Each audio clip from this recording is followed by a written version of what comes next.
Hi hello good morning. ഇന്നൊരു Sunday ആണ്. ഞാനിപ്പോൾ വയനാട്ടിലാണ്. വർക്കൊക്കെ മാറി അപ്പോൾ പുതിയൊരു സ്ഥാപനത്തിലേക്ക് മാറി. ഇതിൻ്റെ ഭാഗമായിട്ട് ഇപ്പോൾ വയനാട്ടിലാണ്. പാലക്കാട് നിന്ന് നേരെ വയനാട്ടിലേക്ക് മാറി. അപ്പോൾ ഇത് രാവിലെ ജസ്റ്റ് ഒന്ന് നടക്കാൻ ഇറങ്ങിയതായിരുന്നു. അത്യാവശ്യം നല്ല തണുപ്പുണ്ട് കേട്ടോ. ക്ലൈമറ്റൊക്കെ ചേഞ്ച് ആയതിൻ്റെ പ്രശ്നങ്ങളൊക്കെ സൗണ്ടിലും ഉണ്ട്, ഹെൽത്തിലും ഉണ്ട്. അപ്പോൾ രാവിലെ ഒന്ന് ജസ്റ്റ് ഒന്ന് ചെറിയൊരു വെയിലത്തിന് നിന്ന് അപ്പോൾ അവിടെ അടുത്തൊരു അമ്പലമുണ്ട്. അവിടെ നിന്ന് പാട്ടൊക്കെ കേട്ടിട്ടാണ് എണീക്കുക. പിന്നെ ഇവിടെ കാപ്പിക്കുരുക്കെ ഉണക്കാനിട്ടിട്ടുണ്ട്. പിന്നെ അതായത് ഗ്രാമ്പൂവിൻ്റെ ചെടിയാണ്, നന്നായിട്ട് പൂവിട്ടിട്ടുണ്ട്. പിന്നെ ഞാൻ പല്ല് തേച്ചു. ഒന്ന് ബ്രേക്ക്ഫാസ്റ്റിന് ഇപ്പോൾ ഞാൻ മാക്രോൺസ് ഉണ്ടായിരുന്നു, മക്രോണി, അത് വൈറ്റ് സോസ് പാസ്ത വെച്ചിട്ട് ഉണ്ടാക്കി.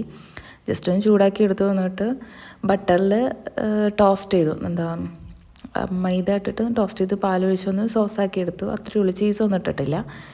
പിന്നെ അതിങ്ങനെ പുറത്തിരുന്ന് ആസ്വദിച്ച് കഴിച്ചു. അങ്ങനെ സൺഡേ മോർണിംഗ് അങ്ങനെ പോയി. പിന്നെ ഉച്ചക്കത്തേക്ക് കുറച്ച് ചോറ് വെച്ചു. പിന്നെ സോയാബീൻ മാത്രമേ ഞാൻ പൊരിച്ചിട്ടുണ്ടായിരുന്നുള്ളൂ. പിന്നെ താഴത്തെ വീട്ടിലെ അമ്മ എനിക്ക് ഉണക്കമീൻ്റെ കറിയും അതേപോലെ കുറച്ച് ഉപ്പേരിയും കൊണ്ടുവരുന്നു. അങ്ങനെ ഇന്നത്തെ സൺഡേ ഭക്ഷണം അടിപൊളിയായിരുന്നു.